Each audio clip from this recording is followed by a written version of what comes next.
Hello everyone, welcome back to this channel. In this video, I will show you the easy and clear steps on how to turn off Remind Me via email notification on Todoist application. So how to turn off Remind Me via email notification on mobile on Todoist application.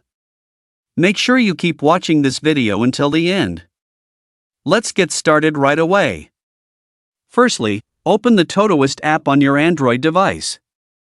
This is the initial screen of the Todoist app. Next, tap the settings icon at the top right. Tap Reminder menu. Tap Remind Me via. And tap Email.